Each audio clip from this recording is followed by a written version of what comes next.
अल्हम्दुलिल्लाह वस्सलातु वस्सलाम अला रसूलिल्लाह व अला आलिहि वसहबिहि अजमईन अम्मा बाद औज़ु बिल्लाहि मिनश शैतानिर रजीम बिस्मिल्लाहिर रहमानिर रहीम वकुल जाल हक व ज़ाक़ल बातिल इन्नल बातिल काना ज़हूक़ा रब्बि इश्रह ली सदरी व यस्सिर ली अमरी वहलुल उक़दतम मिन लिसानी यफ़क़हू क़ौली। मेरे मोहतरम बुजुर्गों और मेरे अजीज भाइयों और बहनों, अस्सलामु अलैकुम वरहमतुल्लाहि वबरकातुहू। अल्लाह सुब्हाना व तआला की सलामती, रहमत और बरकत आप सब पर हो। जैसे आप जानते हैं कि मैं तकरीर अक्सर अंग्रेजी में करता हूं और उर्दू पे मुझे महारत नहीं है, लेकिन चंद मौक़ों पर जब ऑर्गेनाइजर इसरार करते हैं मैं कोशिश करता हूं कुछ बात कहूं उर्दू या हिंदी में। क्योंकि मेरी तालीम अंग्रेजी में हुई है तो जाहिर है कि इस उर्दू या हिंदी तकरीर में काफ़ी गलतियां करूंगा। तकरीर के पहले मैं आप सबसे माज़रत चाहता हूं और उम्मीद रखता हूं कि आप मेरे इन गलतियों को नज़रअंदाज करेंगे और इस तकरीर के मवाद पर तवज्जो देंगे। तकरीर शुरू करने के पहले मैं आज़म कैंपस के मैनेजमेंट कमेटी का शुक्रगुजार हूं कि उन्हें प्रोग्राम माशाअल्लाह 3 दिन के लिए ऑर्गेनाइज किए। और उसके बाद मैं पूना पुलिस फोर्स का शुक्रगुजार हूं कि वो पूरी कोशिश कर रहे हैं कि प्रोग्राम अमन से जाए। और महसूस हुआ तो कल और आज भी उनने डॉग के बॉम्ब स्क्वाड भेजे कि अगर कोई चाहता है कि इस प्रोग्राम को नुकसान पहुंचाए तो उसे पकड़ ले। मैं उनका शुक्रगुजार हूं कि प्रोग्राम के पहले उनने कुत्ते लेके आए, कल भी आज भी वो अपनी पूरी कोशिश कर रहे हैं अल्हम्दुलिल्लाह। और इंशाअल्लाह उनकी मदद से और अल्लाह सुब्हानहू व तआला की मर्जी से इंशाअल्लाह हमें उम्मीद है कि 3 दिन का प्रोग्राम इंशाअल्लाह अमन से गुजरेगा इंशाअल्लाह। आज की तकरीर का मौजू है, क्या आतंकवाद मुसलमानों की विरासत है? क्या दहशतगर्दी मुसलमानों की जागीर है? Is terrorism a Muslim monopoly? और यह तकरीर सबसे पहली बार मैंने हिंदुस्तान में अंग्रेजी में की थी, बंबई में 2 साल पहले सितंबर 2006 में, बिल्कुल जो 11 जुलाई 2006 के बॉम्ब ब्लास्ट के 2 महीने बाद जो सीरियल ट्रेन बॉम्ब ब्लास्ट हुए थे बॉम्बे में। और उस वक्त बंबई का माहौल बहुत गंभीर था और काफी मुसलमान फिक्रमंद थे और कई मुसलमानों ने मुझसे दरख्वास्त की कि ऐसे माहौल में जाकिर भाई आप ही तकरीर कर सकते हैं, क्योंकि आप को काफ़ी लोग मानते हैं मुसलमानों में, गैर मुसलमानों में, गवर्नमेंट में। जो इस बात को मैं तस्लीम नहीं करता हूं, वो अल्लाह सुब्हानहू व तआला है जो भी इज्जत देता है। और दूसरी तरफ कई बॉम्बे के सीनियर पुलिस ऑफिसरान मुझसे दरख्वास्त किए कि आप मुसलमानों से खिताब करो माहौल को समझाने के लिए। So I was on the edge of a sword. मुझे 2 तरफा जिम्मेदारियां थी और क्योंकि मैं मुसलमान हूं अल्हम्दुलिल्लाह, मुझे हक की बात कहना है। तो इस माहौल में सबसे पहली बार मैंने अंग्रेजी में तकरीर की, is terrorism a Muslim monopoly, 2 साल पहले बंबई में सितंबर 2006 में शनमुकानंद हॉल में। इंटरनेशनल मीडिया में 2005-2006 में एक बहुत मशहूर जुमला हमेशा टेलीविजन पे, रेडियो पे, मैगजीन पे, न्यूज़पेपर पे हमेशा दोहरा जा रहा था। वो था, हर मुसलमान आतंकवादी नहीं है, लेकिन हर आतंकवादी मुसलमान है। Every Muslim is not a terrorist, but every terrorist is a Muslim. और ये जुमला 11 जुलाई 2006 बॉम्बे ट्रेन सीरियल ब्लास्ट के बाद बॉम्बे में भी मशहूर हुआ। तो इस जुमले ने मुझे तहकीक करने पे मजबूर किया और उस जुमले ने यह तकरीर को जन्म दिया। क्या आतंकवाद मुसलमानों की विरासत है? और क्योंकि हमारा रिसर्च सेंटर है इस्लामिक रिसर्च फाउंडेशन, मैंने रिसर्च की कि चंद सैकड़ों सालों में जितने आतंकवादी हमले हुए, मैंने उन पर रिसर्च की और तहकीक करने की कोशिश की कि ये जुमले में कितनी सच्चाई है, जो मैं आज आपके सामने पेश करूंगा। सबसे पहले मैंने यह जानने की कोशिश की कि आतंकवाद का डेफिनेशन क्या है। What is the definition of the word terrorism? और बहुत तहकीक करने के बाद यह पता लगा कि आतंकवाद का माना जो है वो बहुत पेचीदा है और मुख्तलिफ है। आतंकवाद को डिफाइन करना नामुमकिन के बराबर है, क्योंकि यह डेफिनेशन, यह माना हर वक्त बदलता है depending upon the geographical location, depending upon the historical background. इलाके के एतबार से यह डेफिनेशन बदलता है, तारीख के एतबार से यह डेफिनेशन बदलता है। इसीलिए आतंकवाद, टेररिज्म को डिफाइन करना इज नेक्स्ट टू इम्पॉसिबल, नामुमकिन के बराबर है। लेकिन तहकीक में यह पता लगा कि सबसे पहली बार यह लफ्ज टेररिज्म, आतंकवाद या दहशतगर्दी, सबसे पहले यह इस्तेमाल किया गया था सन 1790s में, और सबसे पहले बार यह वर्ड टेररिज्म इस्तेमाल किया था एक अंग्रेज ने जिसका नाम था एडवर्न बर्क। फ्रेंच रेवोल्यूशन के टाइम पे जैकोबिन डोमिनेटेड फ्रेंच गवर्नमेंट को डिस्क्राइब करने के लिए इस्तेमाल किया गया था। और 1793, 1794 में वो दौर कहलाया जाता था द रेन ऑफ टेरर, दहशत का दौर। और मैक्सिमिलियन रॉबस्पियर ने, कहा जाता है, क्या 5 लाख से ज्यादा द एनिमीज ऑफ स्टेट, देश के दुश्मनों को जो वो कहता था, उनको पकड़ लिया, 40,000 से ज्यादा का कत्ल किया। गिलोटीन, गिलोटीन में सिर को काट देना। 2 लाख से ज्यादा लोगों को डिपोर्ट किया, देश के बाहर कर दिया। 2 लाख से ज्यादा को भूख के मारे मौत के घाट उतार दिया। तो सबसे पहली बार यह ब्रिटिश स्टेट्समैन एडवर्न बर्क ने इस्तेमाल किया था फ्रेंच रेवोल्यूशन के टाइम पे फ्रेंच गवर्नमेंट को डिस्क्राइब करने के लिए मैक्सिमिलियन रॉबस्पियर को। जब हम आतंकवादी हमले की तहकीक करते हैं तो पता लगता है वक्त नहीं है कि सारे सैकड़ों सालों के बारे में तकरीर करूं मैं, पूरा दिन भी देंगे तो कम होगा। चंद मौके पेश करूंगा आप लोगों के सामने।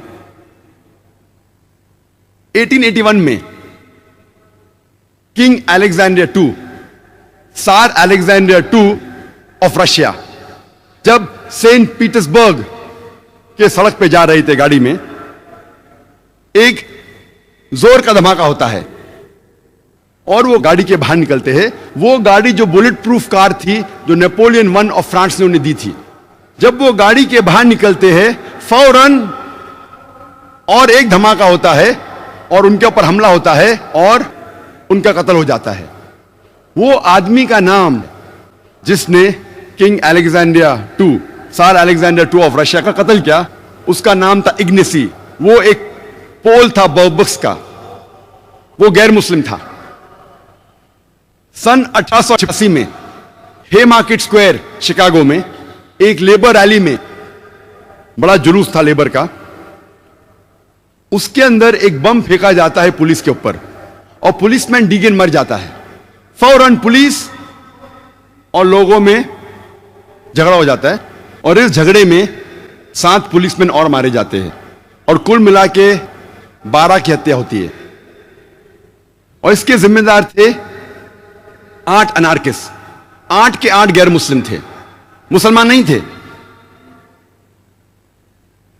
6 सितंबर 1901 में यूएस प्रेसिडेंट जो उस टाइम था, विलियम मैकिनली, उसकी हत्या होती है। He is assassinated. 2 बार गोली मारा जाता है। गोली मारने वाले का नाम था लियोन। वो एक अनार्किस्ट था, गैर मुस्लिम था, मुसलमान नहीं था। 1 अक्टूबर सन 1910 में लॉस एंजलिस टाइम्स, उसके बिल्डिंग में, लॉस एंजलिस कैलिफोर्निया यूएसए में, एक बम धमाका होता है और 21 लोग मारे जाते हैं। उसके जिम्मेदार थे जोसेफ और जेम्स मकनामारा, दोनों गैर मुस्लिम थे। 28 जून 1914 में आर्क ड्यूक ऑफ ऑस्ट्रिया और उसकी बीवी की हत्या होती है। इसके वजह से जंग शुरू होती है, वर्ल्ड वॉर 1 की जंग, दुनियाई जंग नंबर 1, वर्ल्ड वॉर 1 शुरू होती है। और इसके जिम्मेदार थे एक ग्रुप जिसका नाम था यंग बॉस्नियंस, और इसमें अक्सर सर्ब्स थे, गैर मुसलमान थे। 16 अप्रैल 1925 में सेंट नेडेलिया चर्च, जो बल्गेरिया के कैपिटल सोफिया में था, वहां एक बम धमाका होता है और 150 लोग की हत्या होती है और 500 से ज्यादा घायल होते हैं। यह बल्गेरिया की हिस्ट्री में सबसे बड़ा आतंकवादी हमला था। सारी तारीख में बल्गेरिया के सबसे बड़ा आतंकवादी हमला था और इस हमले के जिम्मेदार थे बीसीपी, बल्गेरियन कम्युनिस्ट पार्टी, जो गैर मुसलमान थे। 9 अक्टूबर 1934 में king Alexander I of Yugoslavia, उसकी हत्या होती है। उसके साथ मारा जाता है फ्रेंच फॉरेन मिनिस्टर। दोनों की हत्या के जिम्मेदार थे लाडा जोसेफ, जो गैर मुसलमान थे, मुस्लिम नहीं थे। ऐसे कई मिसाल है। 1 मई 1961 जो सबसे पहली प्लेन जो हाईजैक की गई थी यूएसए की, एक आदमी जिसका नाम था पोर्टो रिकॉन, वो प्लेन को हाईजैक करता है, अगवा करता है और ले जाता है हवाना, क्यूबा में, और वहां असाइलम पाता है। वो एक गैर मुसलमान था, मुस्लिम नहीं था। यूएस एम्बेसडर ऑफ ग्वाटेमाला, 1968 में उसकी हत्या होती है। हत्या करने वाला गैर मुस्लिम रहता है। 1969 यूएस एम्बेसडर ऑफ जापान, एक जापानीज उसको अटैक करता है छुरी के जरिए, वो गैर मुस्लिम था। 1969 में यूएस एम्बेसडर ऑफ ब्राजील, उसको किडनैप किया जाता है, उसको अगवा किया जाता है। अगवा करने वाला आदमी मार्क्सिस्ट था, गैर मुस्लिम था, मुसलमान नहीं था। 19 अप्रैल 1995 फेडरल बिल्डिंग ओक्लाहोमा में बॉम्बिंग होती है और 166 लोग की हत्या होती है। उस वक्त तक के ये यूएसए का सबसे बड़ा आतंकवादी हमला था। 166 people killed, biggest terrorist attack in the history of US mandate at that time. फौरन न्यूज़पेपर में हेडलाइंस, मिडिल ईस्ट कॉन्स्पिरेसी, अरबों की चाल, मिडिल ईस्ट, रोज लगातार हफ्तों तक के middle east conspiracy, middle east conspiracy headlines. कौन हमला किया? मुसलमानों ने। तहकीक के बाद मालूम पड़ता है जिम्मेदार थे 2 राइट विंग अमेरिकन लोग, निकोलस एंड टिमोथी, 2 लोग। लेकिन जब पकड़े जाते, 1 या 2 दिन आता है पेपर में, उसके बाद न्यूज गायब। हफ्तों तक मुस्लिम जिम्मेदार, मुस्लिम जिम्मेदार, पकड़ा जाता आदमी, 1-2 दिन बाद में न्यूज गायब, क्योंकि गैर मुस्लिम था। ऐसी मैं हजारों मिसाल दे सकता हूं, वक्त नहीं है। मैं ये नहीं कहता हूं कि मुसलमानों ने आतंकवादी हमले नहीं किए, लेकिन तहकीक पे पता चलता है कि अक्सर मेजॉरिटी जो हमले हुए वो गैर मुसलमानों ने किए। और 1990 के पहले आप जो भी मुसलमान हमले की तहकीक करेंगे अक्सर वो पैलेस्टीनियन लोग हैं। उन्हें आतंकवादी कहेंगे क्या नहीं, इसमें इख्तिलाफ है। मैं कहा ना, आतंकवाद जो डेफिनेशन है इख्तिलाफी है। क्या पैलेस्टीनियन को आप आतंकवादी कहेंगे क्या नहीं, टेररिस्ट कहेंगे क्या नहीं, इसमें इख्तिलाफ है। अक्सर पैलेस्टीनियन है, वरना आपको बहुत कम मिलेंगे मुसलमान के हमले 1990 के पहले। और 1945 में जब ब्रिटिश हुकूमत कर रही थी जेरूसलम में, वहां कई यहूदी ग्रोह थे, आतंकवादी ग्रोह, टेररिस्ट ग्रुप्स बहुत से थे। मिसाल के तौर पे हगाना, इरगुन, स्टर्न गैंग, कई यहूदी आतंकवादी टेररिस्ट ग्रुप्स थे जिन्हें ब्रिटिशर्स कहते थे कि ये टेररिस्ट ऑर्गेनाइजेशंस है, आतंकवादी ग्रुप्स है। और ये ग्रुप एक अटैक करता है 22 जुलाई 1946 में होटल किंग डेविड में।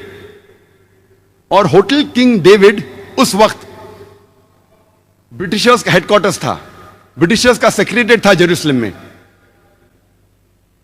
और मिलिट्री का भी हेडक्वार्टर्स था, और क्राइम इन्वेस्टिगेशन ब्यूरो भी था। उधर हमला होता है और एक यहूदी ग्रुप है जिसे कहते इरगुन, वो अरबों जैसे कपड़े पहन के अटैक करते हैं होटल किंग डेविड पे और 91 लोग की हत्या करते हैं। उनमें से 28 लोग ब्रिटिश थे, 17 लोग यहूदी थे, 41 लोग मुसलमान थे और 5 थे अदर्स, दिगर मजहब के। ये 91 लोग की हत्या जो होती है, ये ब्रिटिश तारीख में सबसे बड़ा अटैक ब्रिटिश हिस्ट्री में था ब्रिटिशर्स के अगेंस्ट। आज की तारीख तक के ब्रिटिशर्स में 91 लोग की हत्या एक हमले में नहीं हुई। जब वो जेरूसलम के अंदर जो हेडक्वार्टर्स था, और इसके जिम्मेदार थे यहूदी लोग, इरगुन गैंग, इरगुन टेररिस्ट ग्रुप, जिसके सदर थे मेनेकेन बिगिन। और इस ग्रुप के कई सदर थे, जैसे मैं कहा कि कई टेररिस्ट ऑर्गेनाइजेशंस थे, हगाना, इरगुन, स्टर्न गैंग। इनके सदर के कई नाम हैं, रैट्सबेक-हेगिन, मेनेकेन बिगिन, एरियल शेरॉन। ये सब लोग इस टेररिस्ट ग्रुप के सदर थे और ब्रिटिश गवर्नमेंट इन्हें कहती थी टेररिस्ट। बाद में जब इजराइल स्टेट बनता है, कई लोग लीडर बनते हैं इजराइल के, कई लोग प्राइम मिनिस्टर बन जाते हैं, टेररिस्ट लोग प्राइम मिनिस्टर बनते हैं। और उसके फौरन बाद जब मुसलमान पैलेस्टीनियन वही कॉज के लिए लड़ रहे थे कि हमें फ्रीडम मिलना चाहिए, यही लोग मेनेकेन बिगिन, एरियल शेरॉन, वही मुसलमान को आतंकवादी कहने लगे। कितने डबल स्टैंडर्ड्स, कितना डोगलेपना। वही लोग के लिए जब वो झगड़ रहे थे, आज पैलेस्टीनियनों कह रहे कि हमें फ्रीडम चाहिए और उन्हें कहते कि वो टेररिस्ट है। और अब तारीख जब पढ़ेंगे पता लगता है कि हिटलर ने यहूदी लोग को भगाया था जर्मनी से। यहूदी लोग सब जगह मारे जा रहे थे, तो उनके रिश्तेदार पैलेस्टीन अरबों ने कहा कि यहूदी तो हमारे कजन है, रिश्तेदार है, एलन व सैलन, हमारे वहां आ सकते हैं। यहूदी लोग को पैलेस्टीनियन लोग पनाह देते हैं, मुसलमान लोग। और उसके बाद वही लोग जो पनाह देते हैं उनको आप घर के बाहर निकालते हैं और कहते हैं क्या टेररिस्ट है। ये तो ऐसी मिसाल है कि आप एक मुसाफिर को अपने घर में लेते हैं, अपने छत के अंदर, वो मुसाफिर आपको घर के बाहर करता, अपने खुद के घर के बाहर करता है, फिर आप घर के बाहर कहते का मेरा घर वापस दे दो, और लोग आपको कहते कि आप टेररिस्ट है। और जब आतंकवादी हमले की हम तहकीक करते हैं, पता लगता है कि जर्मनी में 1968 टू 1992 में एक ग्रुप थी, बदर मैनहॉफ, जो एक टेररिस्ट ग्रुप थी। कई टेररिस्ट हमले किए उनने। इटली में एक टेररिस्ट ग्रुप का नाम था रेड ब्रिगेड, जिसने कई आतंकवादी हमले किए इटली में। और 1978 में Italian prime minister premier Aldo Moro को अगवा किए और 55 दिन बाद उसकी हत्या की। ये गैर मुस्लिम थे, मुसलमान नहीं थे, इसी तरीके की एक टेररिस्ट ऑर्गेनाइजेशन, आतंकवादी ग्रोह जापान में था, जिसे कहते थे जापानीज रेड आर्मी। और इनने कोशिश की कि नर्व गैस के जरिए एक टोक्यो के ट्यूब स्टेशन में हजारों की हत्या करने की, लेकिन लोग बच गए। सिर्फ 12 लोग मारे गए। उनने नर्व गैस डाली टोक्यो के सब स्टेशन में, सिर्फ 12 लोग मरे और 5700 घायल हुए। सेम चीज योकोहामा में किया। ये ग्रुप जो थी, ये ओम श्रिंक्यो की ग्रुप थी, जो एक बुद्धिस्ट कल्ट है। ये बुद्धिस्ट थे, मुसलमान नहीं थे। ऐसी आप कई मिसाल पेश कर सकते हैं। यूके में हम जानते हैं कि सबसे खतरनाक टेररिस्ट अटैक और सबसे ज्यादा जो टेररिस्ट अटैक किए वो है IRA ने, आयरिश रिपब्लिकन आर्मी। ये एक कैथलिक ऑर्गेनाइजेशन है, क्रिश्चियन ऑर्गेनाइजेशन है, ईसाई टेररिस्ट ऑर्गेनाइजेशन है। लेकिन कभी भी यूके मीडिया में आपको यह नहीं मिलेगा कि कैथोलिक टेररिस्ट ग्रुप, कहा जाएगा IRA, आयरिश रिपब्लिकन आर्मी, क्योंकि वो मुसलमान नहीं है। अगर मुसलमान कुछ गलत काम करते हैं तो नाम आता है का मुस्लिम टेररिस्ट। बाकी कौन गलत काम करता है तो उसे इलाके से जाना जाता है। मुसलमान चाहे USA में हो, सऊदी में हो, यूके में हो या इंडिया में हो, तो मुसलमान जैसा पहचाना जाता है। अच्छे काम किए तो कहेंगे इंडियन ने अच्छे काम किया, मुसलमान ने नहीं। इंडियन को नोबेल प्राइज मिला, मुसलमान को नहीं। तो डबल स्टैंडर्ड्स क्यों? और ये जो ऑर्गेनाइजेशन है आयरिश रिपब्लिकन आर्मी, वो खुसूसन कैथलिक ऑर्गेनाइजेशन है, इसीलिए झगड़ा कर रही है प्रोटेस्टेंट के साथ और कई सालों से कर रही है। 100 से ज्यादा टेररिस्ट अटैक किए उनने। 1972 में 22 फरवरी में एल्डरशॉट में उनने बम का धमाका किया, जिसमें 7 लोगों का कत्ल हुआ। 21 जुलाई 1972 बेलफास्ट शहर में ये IRA ने और एक बम धमाका किया, जिसमें 11 लोग का कत्ल हुआ और 130 घायल हुए।